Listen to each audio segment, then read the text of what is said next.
अच्छा जी, recording start कर दिया मैंने। ठीक है, अब हमने div के अंदर जब बनाने ना क्लास और आईडीज हम यूज करते हैं। क्लास और आईडीज हमें बूटस्ट्रैप प्रोवाइड करता है। ठीक है, HTML में भी क्लासेस होती हैं, आईडी भी होती है, क्लासेस भी होती हैं, लेकिन मोस्टली ये बूटस्ट्रैप के अंदर होती है। बूटस्ट्रैप के अंदर बाय डिफॉल्ट हमें क्लासेस बनी बनाई भी मिल जाती हैं। ठीक है, तो क्लास, ये हमारी क्लास है। ठीक है, हमने अब जो ये ग्रीन कलर में आ रहा है ना हमारे पास, यानी कि एक आपने एलिमेंट लिया, जैसे ये div का एलिमेंट है, उसके अंदर आप एक और चीज लिखते हो। ठीक है, तो ये एट्रीब्यूट बन जाता है। ठीक है, जिसके साथ आपने इज इक्वल का साइन लगा के डबल कोटेशन लगाई होंगी, वो उसका एट्रीब्यूट होगा। इस एलिमेंट का इस वक्त क्लास एक एट्रीब्यूट है।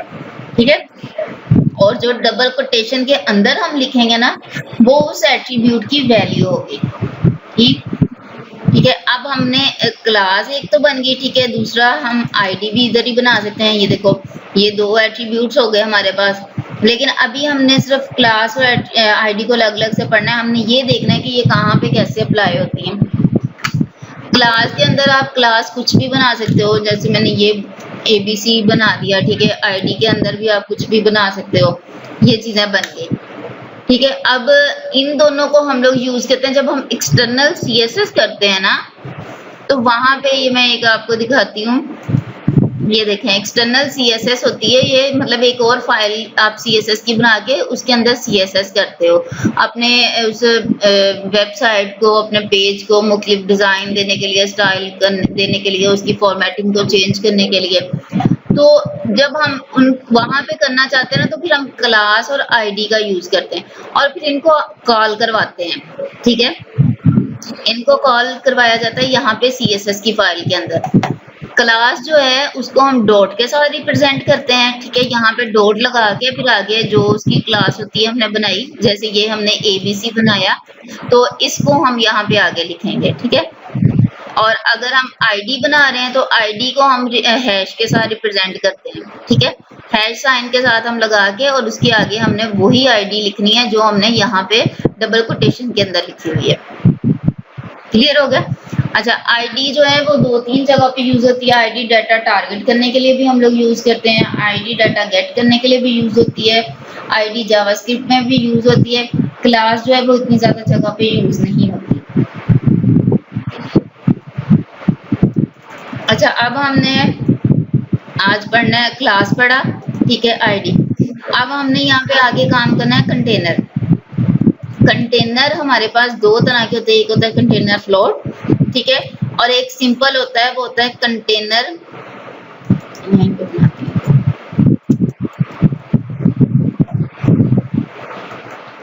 वो सिंपल जो होता है वो कंटेनर होता है। ठीक है, और इनको भी हम क्लास के अंदर लिखते हैं। ठीक है, अब जैसे div वर्क कर रहा था ना हमारे पास, वो कोई एरिया स्पेसिफिक कर देता है ना, इसी तरीके से कंटेनर और फ्लोट करता है। ठीक है, अब इसको भी मैं थोड़ा सा दिखाती हूँ आपको, कलर देके, बैकग्राउंड कलर पिंक, और यहाँ पे इसी को नीचे, ये हम CSS कर रहे हैं, इसको बोलते हैं इनलाइन CSS। ठीक है, ये स्टाइल के एट्रीब्यूट के साथ जो हम कर रहे हैं। अब यहाँ पे देखो, मैं ये चीज लिख रही हूँ, यहाँ पे मैंने ये लिखा, दोनों को सेव किया, पेज हम रिफ्रेश कर रहे हैं। ठीक है, ये देखो, जो कंटेनर फ्लोट था ना, उसने पूरा एरिया को सिलेक्ट किया। ठीक है, जैसे div ने सिलेक्ट किया था, और जो कंटेनर था, जो H वाला ये था, ठीक है, उसने सेंटर में से शुरू किया। ये इन दोनों में फर्क है। कंटेनर फ्लोट आपके पूरे पेज को लेता है। ठीक है, और जो कंटेनर है वो आपके पेज के सेंटर से स्पेस को लेता है।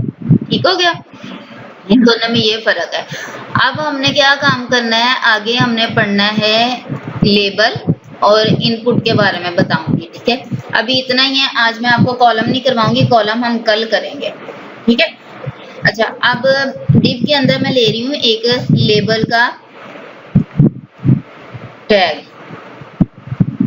ठीक है, लेबल टैग लिया है मैंने। मैंने देखे ओपन किया है एलिमेंट को, टैग को ओपन किया है, साथ ही मैंने क्लोज भी कर दिया। इससे क्या होगा, मैं भूलूंगी नहीं कि मैंने क्लोज टैग लगाया है या नहीं लगाया, तो मेरी जो वेबसाइट है वो रिस्पॉन्सिव रहेगी। अगर मैं भूल जाती हूँ ना, तो यहाँ पे नीचे वाली साइड पे स्क्रॉलिंग बार आ जानी है, तो वो फिर बता देता है कि आपकी वेबसाइट जो है वो रिस्पॉन्सिव नहीं है। अच्छा, अब लेबल क्या काम करता है, आपके पास कोई प्रोडक्ट होती है, ठीक है, आप ले लो बिस्किट ही समझ ले रहे हैं, बिस्किट के ऊपर रैपर लगा हुआ है, ठीक है, रैपर के ऊपर उसकी सारी डिटेल्स लिखी हुई है कि इसके अंदर कौन से इंग्रेडिएंट्स हैं, इसके अंदर कौन से वो उन्होंने चीजें डाली हुई हैं, किस कंपनी का है, कितनी इसकी प्राइस है, क्या नाम है, किस इसकी ब्रांड कौन सी है, हर चीज लिखा होता है, ठीक है। वो उसको हम लोग बोलते लेबल ही बोलते हैं, ठीक है, लेकिन अब लोग उसको रैपर बोल रहे होते हैं, और कोई कुछ बोल रहा होता है, कोई कुछ बोल रहा होता है, लेकिन एक्चुअल में होता वो लेबल है, ठीक है, क्योंकि उसमें प्रोडक्ट के बारे में सारी डिटेल बताई होती है। ऐसे ही अगर आप जाते हो बोतल लेने जाते हो, जूस की बोतल कोई लेते हो, उसके ऊपर भी पेपर लगा होता है, तो वो भी लेबल होता है, ठीक है।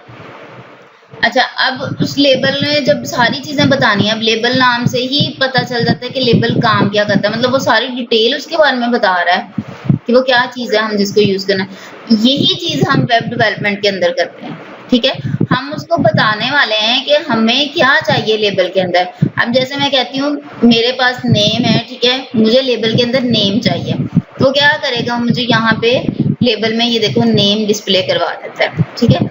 अब मैं उसको कहती हूँ कि लेबल के बाद ना नेम तो मुझे मिल गया, अब मुझे कोई इनपुट फील्ड चाहिए, जैसे ये हम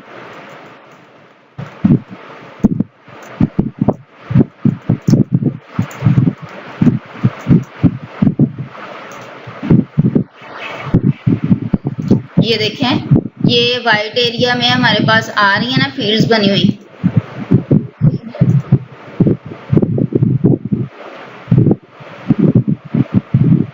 कोई भी उठा लें ये,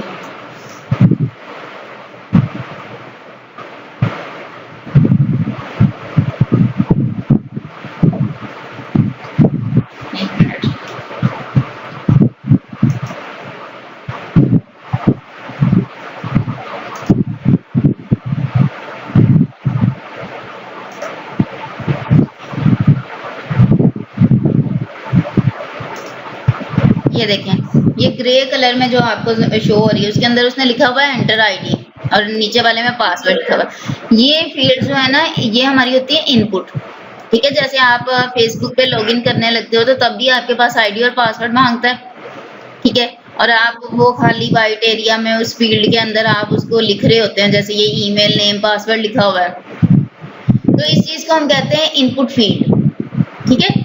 इनको बनाने के लिए ना यहाँ पे हम सिंपल इनपुट का टैग लगाते हैं। अब ये देखें, बाकी सबके साथ जो है वो क्लोजिंग टैग थे, लेकिन जो हमारे पास इनपुट का टैग है उसके साथ हमारे पास क्लोजिंग टैग नहीं होता, ठीक है, वो सिंपल हमारा वो टैग होता है, ठीक है। ये अब जब हम लिख देते हैं ना, इनपुट का सिर्फ इतना ही लिखते हैं, तो हमारे पास देखना यहाँ पे एक फील्ड बन जाएगी, वो देखें, ठीक है, इनपुट फील्ड बन गए। अब हमने इसको बताना है कि हम इनपुट फील्ड बना रहे हैं, वो किस लिए बना रहे हैं, उसके अंदर हमने टेक्स्ट लिखना है, ईमेल लिखनी है, पासवर्ड लिखना है, क्या चीज लिखनी है, ठीक है। अभी हमारे लेबल में क्या चीज है, नेम,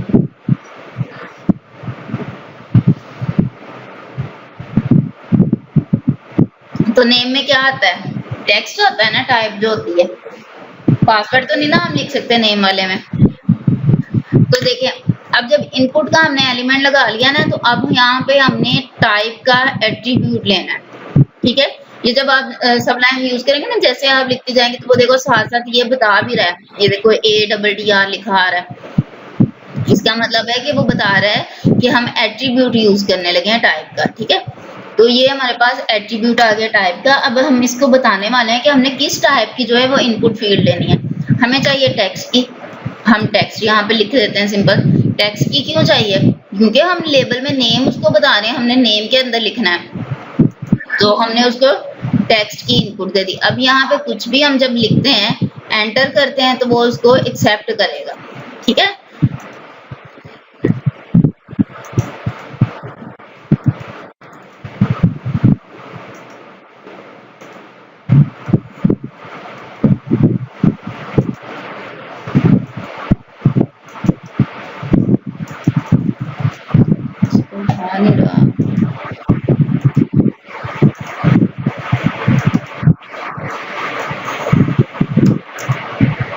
अच्छा, उसके बाद अगर हम यहाँ पे टाइप लिखते हैं, इसी की जगह पे ईमेल की लिख देते हैं।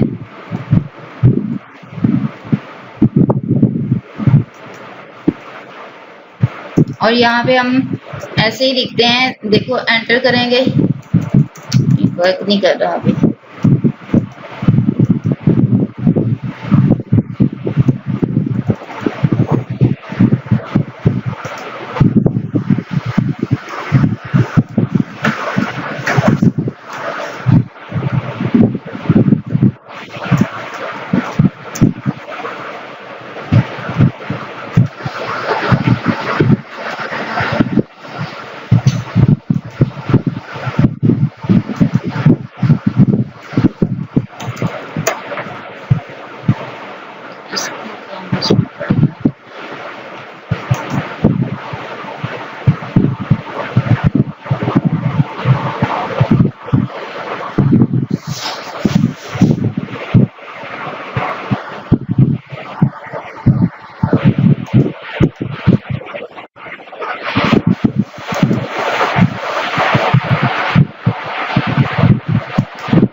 देखिए ये वाला इसमें बताती हूँ, ये पासवर्ड के मैंने लगाया था, वो देखिए एंटर कर रहा है उसको। अभी मैं इसको ओपन करती हूँ।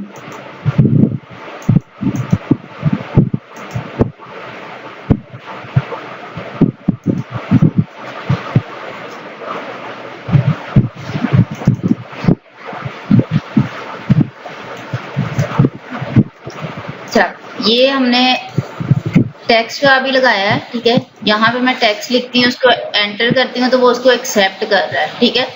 जब हम यहाँ पे टेक्स्ट की जगह पे ईमेल कर देते हैं, ठीक है, क्योंकि हम यहाँ पे ईमेल ले रहे हैं तो ईमेल कर देते हैं। उसके बाद पेज रिफ्रेश करके मैं यहाँ पे लिखती हूँ, ठीक है, और मैं बिना @ लगाए मैं इसको एंटर कर देती हूँ। लेकिन वो देखिए पहले ही एक तो वार्निंग दे रहा है कि please include an @ in the email address, ठीक है। अब अगर मैं वैसे इसको एंटर करती हूँ तो वो फिर हमें नोटिफिकेशन दे देता है, ठीक है, कि आपका ईमेल का जो है वो नहीं लगा है, ठीक है।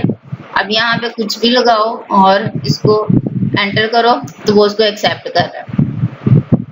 यही काम अगर हम पासवर्ड के लिए करते हैं, ठीक है, तो जब मैं यहाँ पे पेज रिफ्रेश करके लिखूंगी तो वो पासवर्ड की फॉर्म में हमें डिस्प्ले करवाएगा। ठीक हो गया।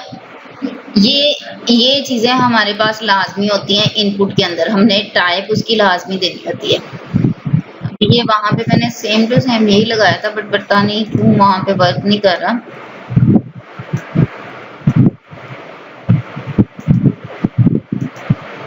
मैं भी लिंक का इशू हो, ये तो कर लिया, एंटर नहीं बस हो रहा, अभी एंटर नहीं हो रहा उसके अंदर, बाकी काम कर रहा है वो। ईमेल अगर लगाते हैं,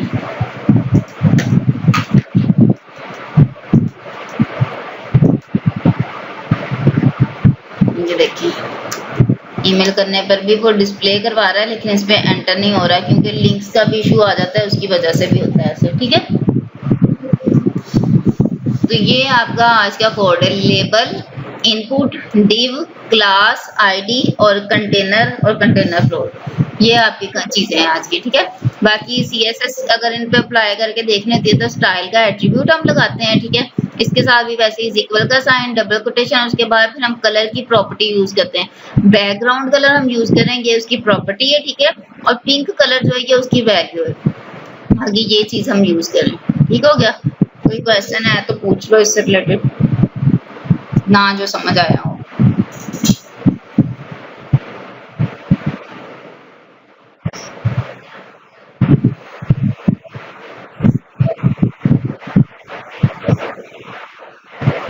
हम लोग, मैंने बताया था ना कि हम लोग पूरे एरिया में से, बॉडी में से हम जगह अपने लिए कर लेते हैं, सिलेक्ट कर लेते हैं कि हमने इतने एरिया के अंदर काम करना है, इसलिए डिव यूज होती है। और कंटेनर फ्लोट जो है वो पूरे मतलब बॉडी को सिलेक्ट कर रहा है।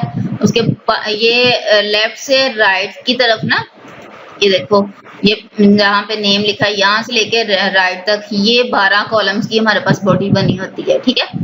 तो जो कंटेनर फ्लोट है वो पूरे के पूरे 12 कॉलम लेता है, जो कंटेनर है वो सेंटर से लेता है। ठीक है, हमने यहाँ पे ये इसके अंदर मैं लिखती हूँ, ये देखो ये सेंटर से हमारे पास ले रहा है। ठीक है,